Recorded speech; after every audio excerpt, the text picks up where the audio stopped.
If you're thinking about moving and you want to learn about what everyday life is going to be like in your new town, this is the place for you.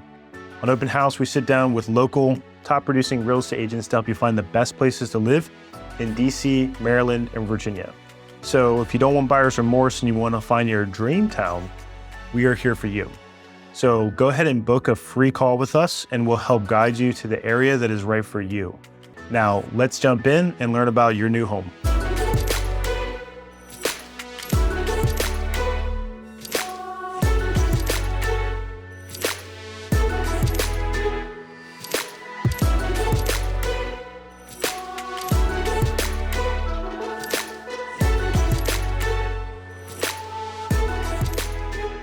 Hi, everyone. Welcome back to Open House. I'm Mike, and today we're going to be talking with Tanya, a local resident and expert in the La Plata and Charles County area. We're going to be covering everything from homes to entertainment. So, Tanya, thank you for coming on the show today. To kick things off, how long have you been a realtor? I have been a licensed realtor for 22 years, heading into my 23rd.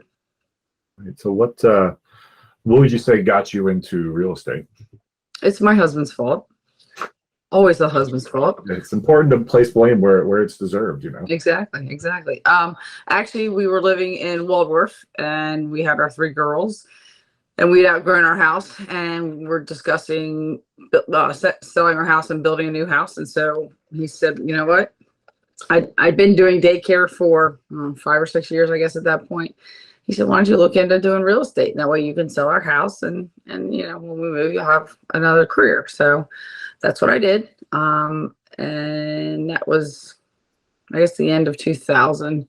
We put our house on the market, and the owner from the Central 21 in La Plata was the one that bought it. And I was so impressed. He offered me a job, which then started my career in real estate. And it's been a wonderful career for me. I'm able to stay home with my kids. I was able to go on field trips. I was able to do a lot of things while still making money and helping out with the family. Yeah, it's good to find something that kind of fits in and facilitates the other aspects of your life there. Yes. What would you say the median home price in the area is? Basically, our median home price in La Plata District 20646 right now is about 405. Mm-hmm. So I would imagine, well, obviously things are fluctuating, you know, perpetually, but I would imagine there's a pretty diverse section or cross section of homes in the area when it comes from, you know, new developments and single family homes, and probably some homes that are, you know, a little more on the historic side that have probably been there a decent chunk of time. Mm-hmm. Yeah.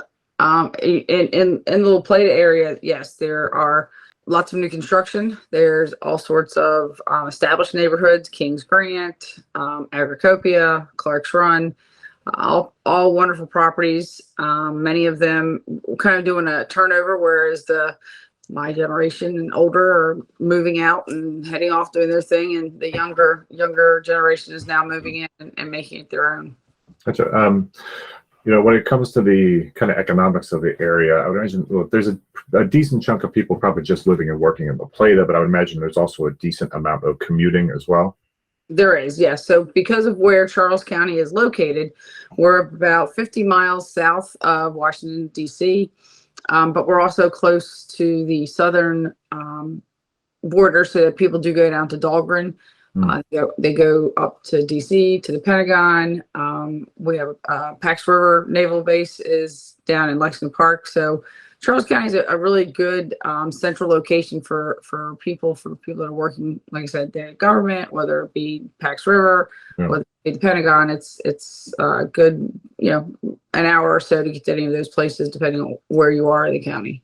Yeah, I think a lot of people are kind of getting in that mindset where they really value their space, their privacy, and you know, that area is really good because, yeah, like you said, it is kind of centrally located. You know, it's one of those things where you can come home to your peace and quiet, but everything is still at your fingertips. You know, be it, oh, I want to go to DC. Well, that's, you know, we're talking 45 minutes, an hour tops, and it's like it's right there. Mhm. But the plus side is after that little jaunt, you get to come home. Yeah. You And, know? and hear the crickets and the birds Yeah. and watch the deer. And Charles County is the second largest bald eagle sanctuary at this point. I mean, they have blue heron, and you can every single morning I go out, there's a red-tailed hawk on the power lines right outside of our community, and I sit there and watch him all day long while he hunts. So it's nice to be able to do that. Yeah. And I've always, I think everyone goes through a period where they go, I'd really like to live in the city. And some people follow through with that, and that's the jam. But you have people like me where it's like, turns out I'd rather not.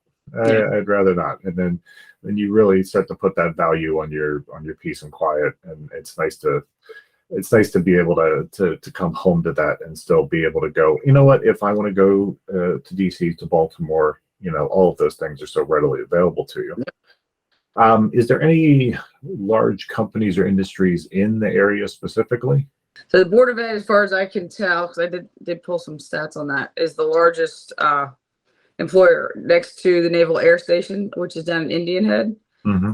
And then of course the county government, and it goes down from there. But basically, we don't have a whole lot of big companies that are supporting our tax base here. And that's a problem that we have in Charles County. It's something that we've been working on, and with being involved with the real estate local association, we talk with the county commissioners a lot about some of these issues. Yeah, and I feel like it's more of an eventuality because because of your location, stuff eventually spills over. Mm-hmm. The same corporations that would normally be in the city are probably in kind of the same boat where they find like, hey, maybe we should move out of here a little bit. Mm-hmm. I feel like although I'm sure La Plata is a growing area, I think eventually you'll probably see that same kind of influx that's come to areas a little closer to the city. Mm-hmm.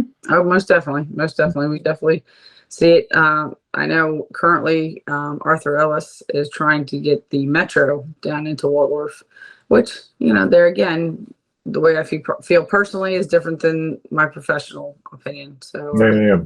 That makes sense.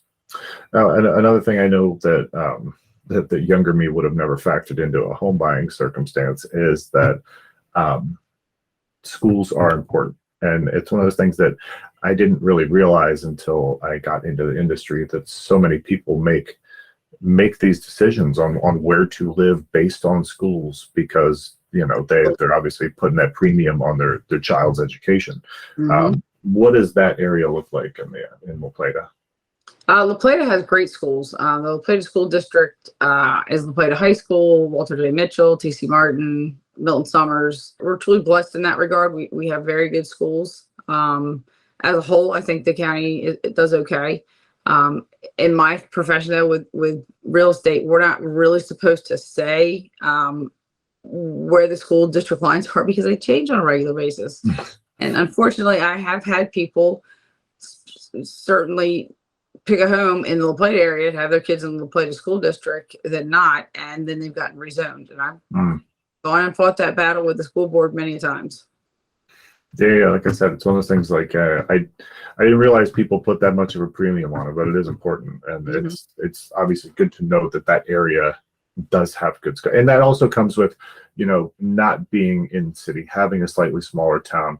Your class sizes are not jam packed, and that allows generally for just a better education on the whole, I think. Yes, it does. Like I said, I have 3 daughters. All 3 of them went through the public school system here in Charles County. All 3 of them have now graduated from college and are productive members of society. So I can't say too much more than that. It started. My girls all started in private, little kids at Grace Lutheran Elementary or Grace Lutheran Church here in La Plata, and then went on to Pico and La Plata High School, and they've done, like I said, done very well for themselves. Look, you went 3 for 3, so you got that going for you. And now I have 3 granddaughters. It's great. And they'll probably you'll be 3 for 3 there too, I'm sure. Mm-hmm. Good thing my husband likes to hunt. Yeah, exactly. So when it comes to things to do in the area, what are we looking at as far as your restaurants, your bars, wineries, breweries, things of that nature? We have all sorts of small businesses, independent owners, for bars, restaurants, hiking. We have the Indian Head Rail Trail, which used to be the railroad tracks. They've turned that into an amazing hiking trail. People are out there all the time, riding their bikes, walking their kids, walking their dogs. It's a great trail. We're surrounded by water here in Charles County as well, so we have a lot of boating. We have a lot of kayaks, a lot of pools. But it's a great area because you've got mountainous terrain, you've got flat terrain, you've got the water and everything. In regards to restaurants and bars, probably one of my favorite restaurants of all time is Old Line Pub, actually, in Charlotte Hall. So they're kind of a hop, skip, and a jump over the St. Mary's County line. But they are a small business. They have great food, great service. It's sort of like the show Cheers that used to be on years ago. Some probably don't remember that, but you walk in and everybody knows your name. Yeah. So it's really nice. It's really nice. And then there's our local Marie's restaurant in La Plata has the best food. They give you huge portions. It's a very popular little family-owned business. Twin Kiss / Texas Ribs. Everybody knows Twin Kiss in this area because they're an old-time ice cream parlor, but then they've also added Texas Ribs, and that they have great barbecue. I mean, that sounds like a combination I could get down with if it was ice cream and ribs combo. Kind of tough to turn that one down. It's great. It's great. So we have, right in downtown La Plata, that we've got the Charles, which is a little bit fancier, a little dressy. We've got, Green Turtle, Lito's Pizza. So we have lots and lots of restaurants in the area. It's always good to the Outbacks and the Texas Roadhouse, that kind of thing as well. It's always good to, when I go to an area, I always like searching out the tiny places, the places that, they seat 20 people and the owner's making your food. That's always just, it feels like just a much better experience. Like you said, like when you're treated that way and that everyone knows your name feeling, it's just always more enjoyable. And it's nice to know that there is places like that around there. What about any special events that happen in the area? Any festivals, fairs, things of that type? Well, we always have the Charles County Fair. That's a big hit for the kids. We also have the Lobster Fest, which is put on by the Rotary Club. That's always a big deal. Then we have the Scarecrow making contest. La Plata really is, and I've lived here since 1975, so I've seen the area grow tremendously. But little downtown La Plata, after the last tornado that hit us at an F4, they really have rebuilt, and it's every year my girls and I and whoever else happens to be in town for Thanksgiving do small business shopping on that Saturday after Thanksgiving. To support all the little local places. We've got crafting places, we've got antique places, we have clothing stores, all walkable in the town of La Plata. Yeah, I love finding a good place where, something my wife has lived her entire life without suddenly becomes the most important necessity she's ever seen. Those places are always fun to find. Yeah, the Dream Big Cafe or boutique, I guess is a better way of putting it, over, if anybody's familiar with this area, Dr. Mudhouse, which used to be an attorney for Bud and Fitzgerald. They've sold it or turned it into a craft store. And they have all sorts of great stuff over there. I buy gifts for my clients there. I buy gifts for my kids. I buy all sorts of things. And they're all handmade. That's what I like is there again, it's supporting small business.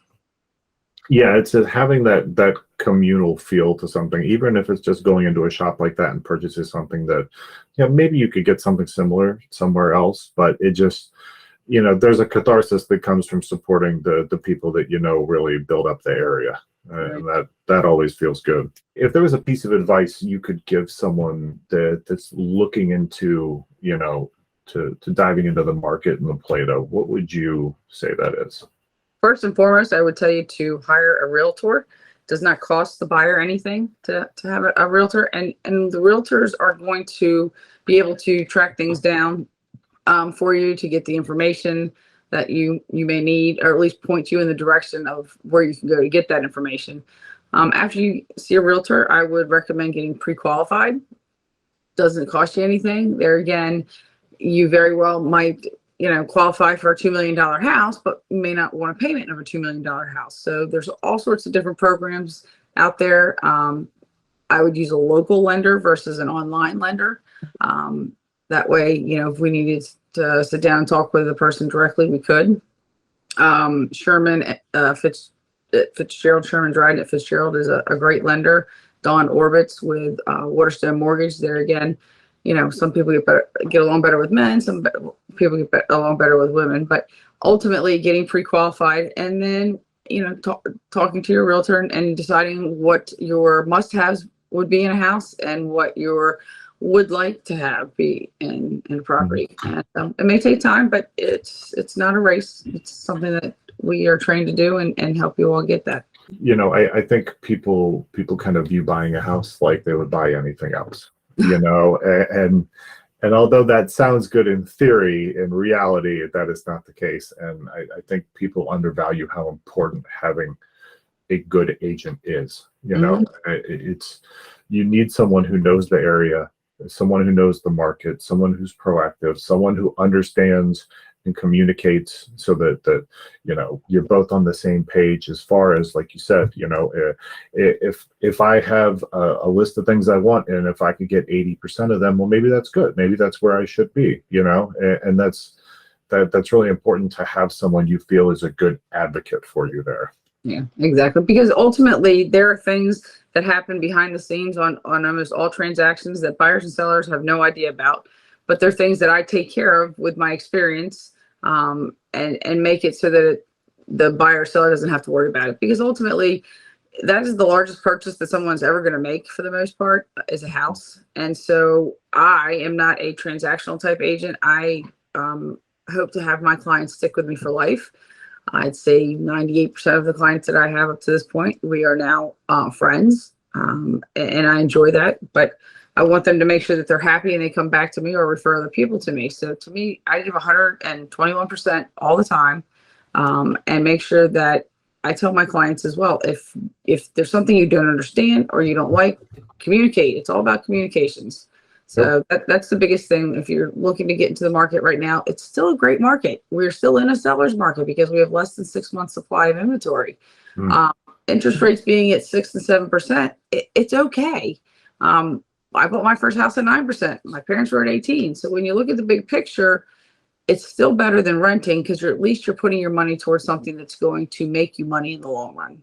Yeah, definitely an investment. Definitely. All right. Well, Tanya, thank you for taking the time to share your knowledge of La Plata with us. I think we all learned a decent amount here about the area. If you're thinking of moving to La Plata, Open House can match you with a local expert like Tanya from among our partnered agents. So if you need help facilitating your next transaction in the area, or you're thinking about moving in, be sure to check the contact information, get in touch with Tanya, and she's going to be the good advocate that you need when you're buying a home. Thank you so much for joining us, and we'll see you next time. Your vision is my mission.